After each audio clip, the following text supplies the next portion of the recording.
Reality is much more easier, and the best way to understand the universe is to know how biology works. If you go to your body, you will understand what is happening in the entire cosmos. It was the network. It was like connecting the dots. And it's not about leaving this world. It's not about ascending. It's not about living this matrix. It's about becoming the matrix. The first thing as a concept that we have to understand about dimension is that dimension means two measures.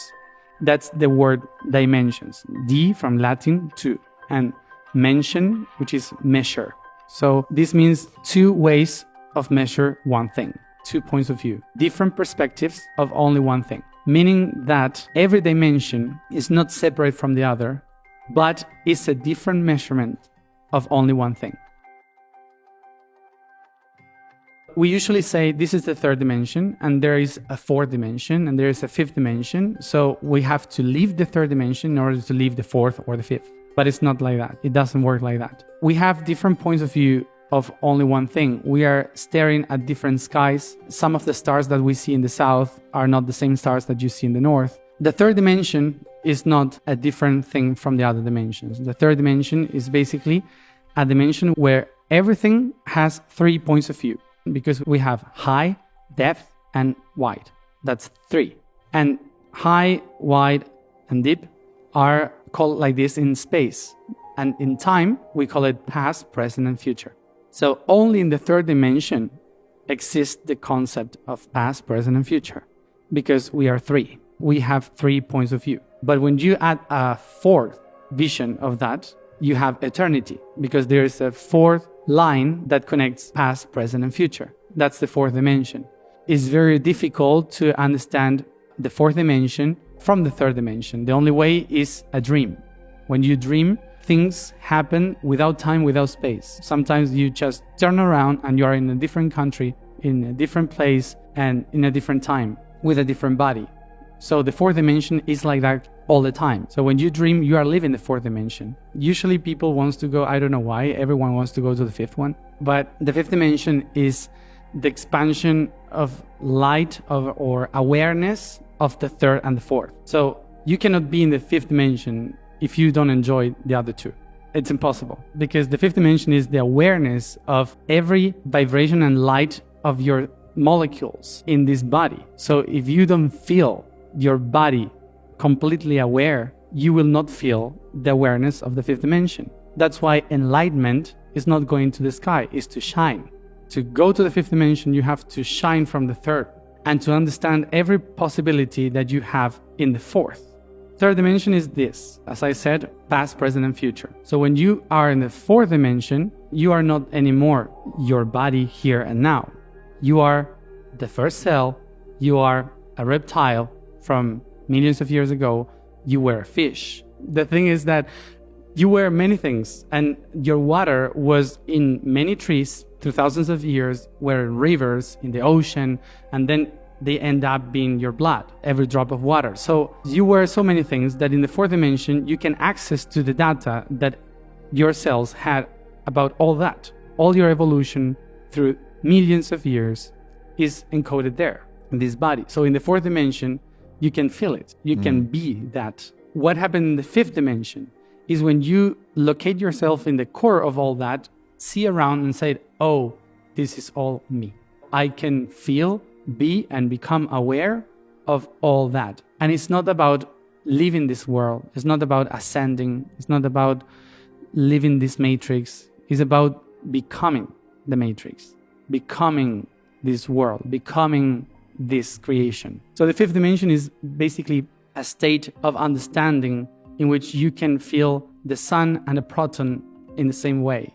And you can see a person and a tree in the same way. The person who explained it better was Freud. We are mammals. And we grow inside a mother. We are 9 months inside of the womb of a mother. And when we get out, usually the father is expecting, and we see the light. So if you start to understand how biology works, you will see that you have been trapped inside a mother for 9 months, expecting to see the light of the Father. It's not about God, it's not about this reality, it's about mammals. If you go to a seed, to a plant, they have a completely different view from what we understand. If you go to the mineral system, they don't have this issue. Only mammals have this issue because we were inside a mother. In Latin, the origin of the word mother is matrix. So when we say matrix, matrix is matrix, means it's the veil that covers you. That would be the mater, it's matrix. And then is Atar, the father, who is the pater. Pater means the path, is the one that leads. So it's a line that leads you outside the mother. It's all vocabulary from a family. So that's why we call the Father God and Mother Earth, because we are mammals. When you project the third dimension into the other dimensions, you are creating this idea of we are all trapped, and we have to go through a long process of trying to be free from something that is holding us. And once we are free from that, we will be received by the light of the Father. And then we will be free. But suddenly the Father says there are rules. You have rules because this is a home and you have to take care of the home. And then you grow up and you acknowledge that the mother is just loving you. That's why it's trapping you in her love. And then you understand that, oh, it's not that my mother was possessive. It was that trying to protect me from something from the outside. So I love my mother and I forgive my mother, forgive my father. And suddenly when I just start to hate my father too, because the rules of my father are allowing me to do my life, I decide to start my own path and start to look within and look my own truth, and suddenly I became that. And I have my own kid, and I am mother or father and the own creator of my own reality with my own rules. And it repeats and again and again. So sometimes we project into the universe things that only mammals have issues with. The sixth dimension is the creator itself as creator, acting as a creator. The sixth dimension is the one that takes all the ideas, all the feelings, everything, and starts to manifest a different thing from it. It's like manufacture. When you take the main material from, I don't know, a rock, the sixth dimension would be the guy sculpting the rock to make a shape, a sculpture. The process of the sixth dimension is not really like lightning for us because it breaks the shapes of the original shape. It takes the light and in the sixth dimension turns it into a rainbow, which means also takes a being and divide it into different beings. Takes a triangle and divide it in fractals, so you have a sphere. So the sixth dimension is the one transforming the main things into completely different stuff, which means that is the creator and also the one that distort the main thing. If we could use very human religious words, is the dimension where the archangels exist and they are working in the light and in the darkness at the same time. They can see and also they can transform the shapes that they see into something completely different, like in a distorted image. We are a distorted image of an archangel. We are a distorted image of a cell.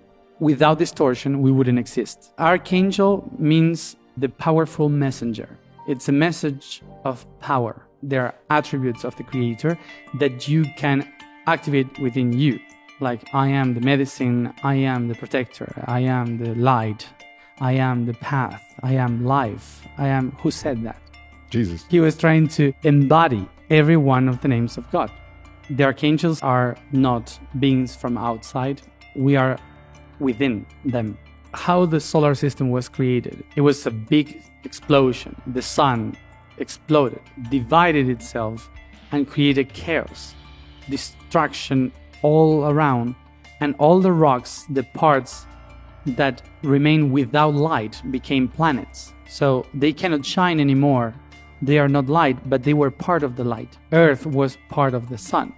And so much energy in the sun shining so much created an explosion that allowed the planets to exist. So it is because of that destruction and division that life on Earth exists. But not only because the sun and its explosion, also because of the gravity of Jupiter. Without Jupiter, life wouldn't be possible here because we would have been consumed by asteroids. When I say seventh dimension, imagine that the seventh dimension is like the sun, like this bright being that is completely shining and fully aware of the divinity that it is, and that within itself has the power, the light, the life, everything inside. But some part of it says, how can I be all this if I cannot experience all this? So a part of yourself decides to open your eyes and say, I will leave what I have within. And that's the explosion. The only way to create is by duality, second dimension. So you need polarity in order to move time and space. Because if they don't spin, they don't create life. They need movement, love.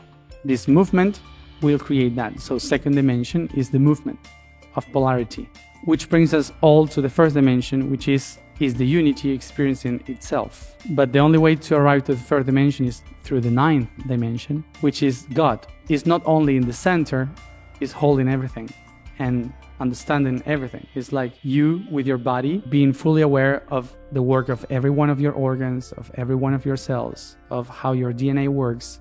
If you become fully aware of everything that makes you be who you are, that's the ninth dimension, or God.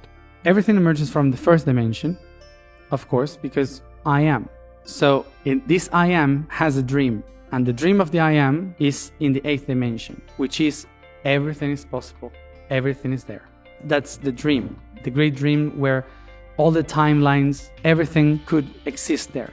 The I am in the first dimension, when it sees the dream of the eighth dimension, that everything is possible, goes to the seventh dimension, because it's all the same. We can explain it from the first going to the second or the first going to the eighth. You have one dot, which is the I am, and then it creates the infinite, which is the eight. Everything is there, everything is possible.